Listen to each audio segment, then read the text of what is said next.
तो चलिए हम आज क्लास 10 के चैप्टर्स के इंट्रोडक्शन के बारे में जानते हैं और ये आधारित है आपके एनसीईआरटी बुक पर। आप किसी भी बोर्ड से हो, आपकी एनसीईआरटी बुक में ये सारे चैप्टर्स मिलेंगे ही मिलेंगे और आप इसके बारे में पढ़ेंगे ही पढ़ेंगे। पहले हम समझ लेते हैं कि एनसीईआरटी ने मैथ वाले में, मैथ क्लास 10 मैथ में कौन कौन से चैप्टर्स को दिया हुआ है और हमें क्या क्या पढ़ना है। तो पहला हम लोग लेते हैं पहला चैप्टर। तो पहला चैप्टर जो है ना वो है आपका वास्तविक संख्या। इन्हें इंग्लिश में बोलते हैं रियल नंबर। इनमें हम लोग एलसीएम एचसीएफ के बारे में पढ़ते हैं और सारे वास्तविक नंबर्स के बारे में भी, इसमें रियल नंबर्स के बारे में भी हम लोग इसमें अध्ययन करेंगे। दूसरा नंबर जो चैप्टर है वो है बहुपद। बहुपद को आप पॉलिनोमियल्स के नाम से इंग्लिश में जानते हो। पॉलिनोमियल्स के बारे में हम सेकंड चैप्टर में पढ़ेंगे और सेकंड चैप्टर एनसीईआरटी का दूसरा चैप्टर जो है वो आपका पॉलिनोमियल्स है, बहुपद है। तीसरा चैप्टर की बात करें एनसीईआरटी का तो वो है दो चरों में रैखिक समीकरण। हमने बहुत सारे सिंगल वाले वेरिएबल्स के बारे में पढ़ा है, बट यहाँ पे हम पढ़ेंगे टू वेरिएबल्स में linear equations in linear equations in two variables, यानी कि दो चरों में रैखिक समीकरण क्या होता है उसके बारे में हम जानेंगे। चौथा नंबर जो चैप्टर है इसकी बात करें तो ये होता है द्विघात समीकरण। चौथा चैप्टर द्विघात समीकरण दिया है जिसको हम बोलते हैं क्वाड्रेटिक इक्वेशंस। क्वाड्रेटिक इक्वेशंस में वैसे चर या चर राशियों पर क्या होता है कि घात जो होता है ना वो आपके दो घात वाले होते हैं, तो द्विघात समीकरण के रूप में हम इसमें पढ़ेंगे। चैप्टर 5 की बात करें, 5 की बात करें, इसमें समांतर श्रेणी के बारे में पढ़ेंगे। यानी कि कुछ ऐसे सीरीज, कुछ ऐसे ऑर्डर जिसमें क्या होगा ना कि समान अंतर हो। जैसे 2, 4, 6, 8 की बात करें तो इसमें देखिए, आप ध्यान से देखो तो 2 और 4 के बीच में 2 का अंतर है, 4 और 6 के बीच में 2 का अंतर है, 6 और 8 के बीच में 2 का अंतर है। तो इनकी पदों के बीच में समान अंतर है, यानी कि समान अंतर है, बराबर अंतर है सभी में। तो इसलिए इस ऐसे सीरीज के बारे में हम पढ़ेंगे, वो समांतर श्रेणी का। आगे बात करते हैं छठा चैप्टर। छठा चैप्टर बहुत ही इंपॉर्टेंट है, समरूप त्रिभुज जिसको सिमिलर ट्रायंगल्स बोलते हैं, कि कैसे ट्रायंगल्स जो होते हैं एक दूसरे के समरूप होते हैं, उनके गुणों के बारे में पढ़ेंगे कि वो किस प्रकार से सिमिलर हो सकते हैं। आगे चैप्टर 7 की बात करें तो ये होता है नियामक ज्यामिति। इसे इंग्लिश में बोला जाता है कोऑर्डिनेट ज्योमेट्री।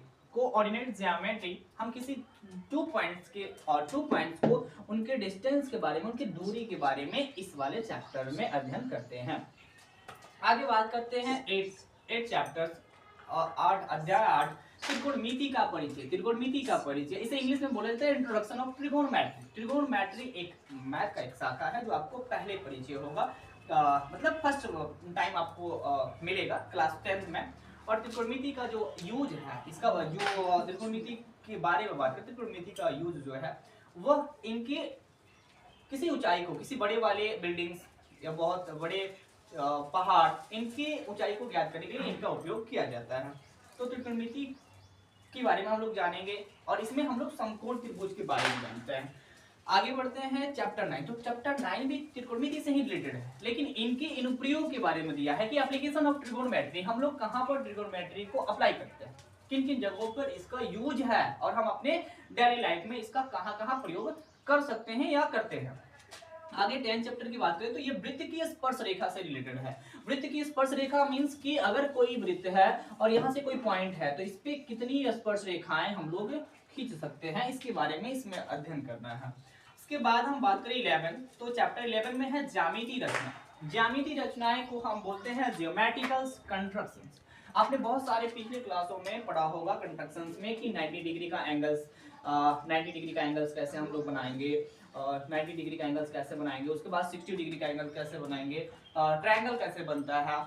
तो वैसे ही इसमें हमें ट्रायंगल्स, उन्हें सिमिलर ट्रायंगल्स, समरूप त्रिभुज के बारे में अध्ययन हमें इसमें करना है।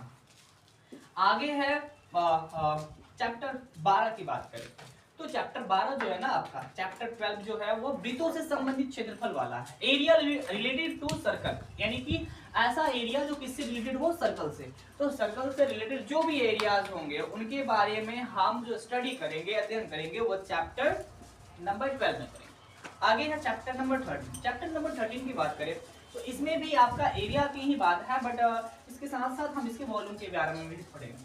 ठोस आकृतियों की आयतन तथा क्षेत्रफल, ये आपका चैप्टर 13 है। इसमें हम लोग अलग अलग आकृतियों के बारे में पढ़ेंगे, बेलन, शंकु और सारी, इसके बारे में, इनके आयतन के बारे में, इनके क्षेत्रफल के बारे में पढ़ेंगे।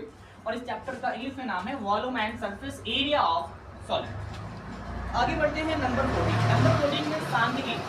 सांख्यिकी एक चैप्टर है आपका स्टैटिस्टिक्स, इसको बोलते हैं स्टैटिस्टिक्स। अब इस वाले चैप्टर्स में आप बात करोगे ना, तो ये सांख्यिकी जो चैप्टर है इसमें हम माध्य बहुलक, ये सारे माध्यिका, इनके बारे में हम इसमें अध्ययन करते हैं 14 नंबर चैप्टर में। 15 नंबर चैप्टर की बात करें, चैप्टर 15 की बात करें, तो ये है प्रायिकता।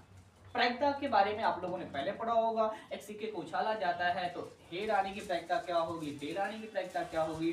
उसके अलावा एक थैला है, उसमें लाल गेंद, हरे गेंद, ब्लू गेंद, ऐसे करके बहुत सारे गेंद है, तो उसमें से लाल निकालने की प्रायिकता होगी। तो इनके बारे में जो अध्ययन है ना, हम चैप्टर 15 में करेंगे।